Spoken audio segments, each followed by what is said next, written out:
नमस्कार।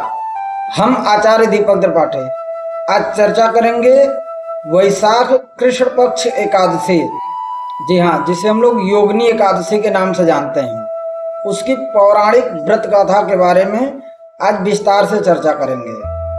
दोस्तों, स्वर्ग लोक की अलकापुरी नामक नगरी में यक्षों के राजा कुबेर रहा करते थे।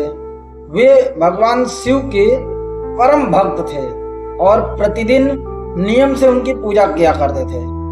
राजा कुबेर की पूजा के लिए मानसरोवर से सुंदर फूल लाने का काम हेममाली नाम का एक यक्ष किया करता था।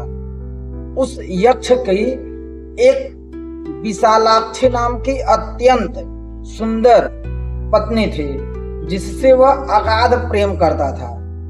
एक दिन हेममाली रोज की तरह मानसरोवर से फूल तोड़ करके लेके आ रहा था, लेकिन उसको अपनी पत्नी की सौंदर्य के वशीभूत में होकर के उसके प्रेम के पास में खो जाने के कारण वह राजा कुबेर के पास फूल समय से नहीं पहुंचा सका। वह भूल गया और अपने घर पर ही रुक गया। उधर राजा कुबेर दोपहर तक भगवान शिव की पूजा के लिए फूलों का इंतजार करते रहे। जब पूजा का समय बीत गया तो कुबेर ने क्रोध में आकर के अपने सैनिकों को आदेश दिया कि वे जाकर के पता लगाएं कि हेममाली अभी तक फूल लेकर क्यों नहीं आया। सैनिकों ने हेममाली के घर जाकर के देखा और वापस लौट करके कुबेर जी को बताया कि वह अपनी पत्नी के साथ आनंद प्रमोद में व्यस्त है। यह सुनकर के राजा कुबेर का क्रोध 7वें आसमान पे पहुंच गया। उन्होंने तुरंत हेममाली को दरबार में हाजिर होने का हुक्म दिया। भय से कांपता हुआ हेममाली राजा कुबेर के सामने उपस्थित हुआ। उसे देखते ही कुबेर ने कड़क आवाज में कहा कि तुम्हें अपनी कामुकता के कारण मेरे आराध्य देवों के देव महादेव का अनादर किया है।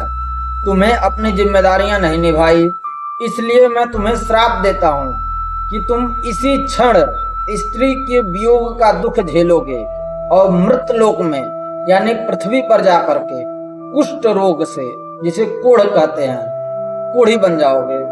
कुबेर के श्राप देते ही हेममाली उसी समय स्वर्ग से सीधे जमीन पर आ गिरा। उसका दिव्य शरीर कोढ़ से ग्रसित हो गया और वह भयंकर दर्द से तड़पने लगा। उसकी पत्नी भी उससे बिछड़ गई।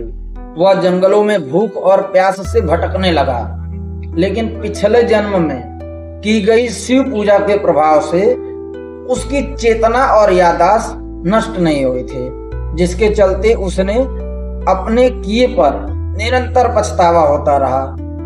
कई वर्षों तक इस असहनीय कष्ट को भोगने के बाद एक दिन भटकते भटकते वह हिमालय पर्वत पर स्थित मार्कंडेय ऋषि के आश्रम में पहुंच गया। मार्कंडेय ऋषि का आश्रम बहुत शांत और दिव्य था।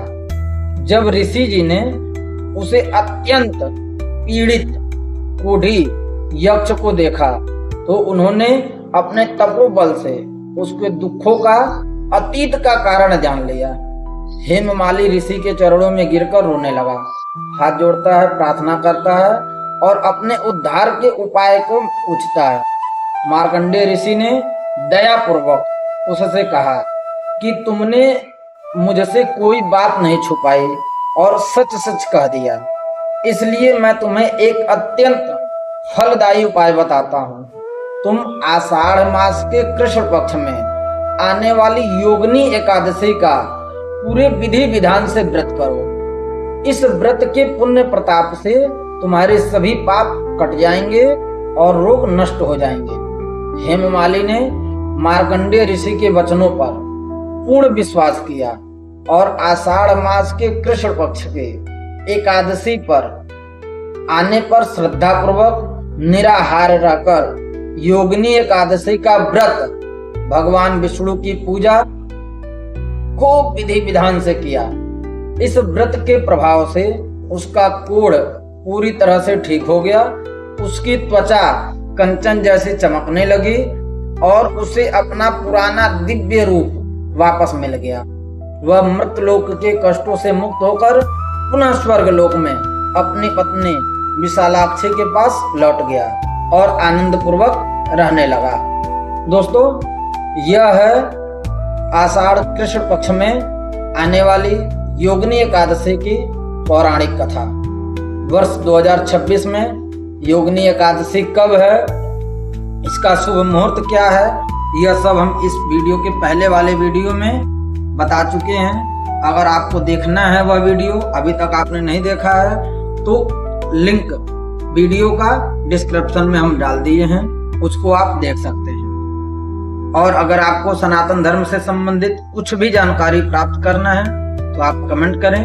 सभी भक्तों को योगिनी एकादशी की बहुत बहुत बधाई।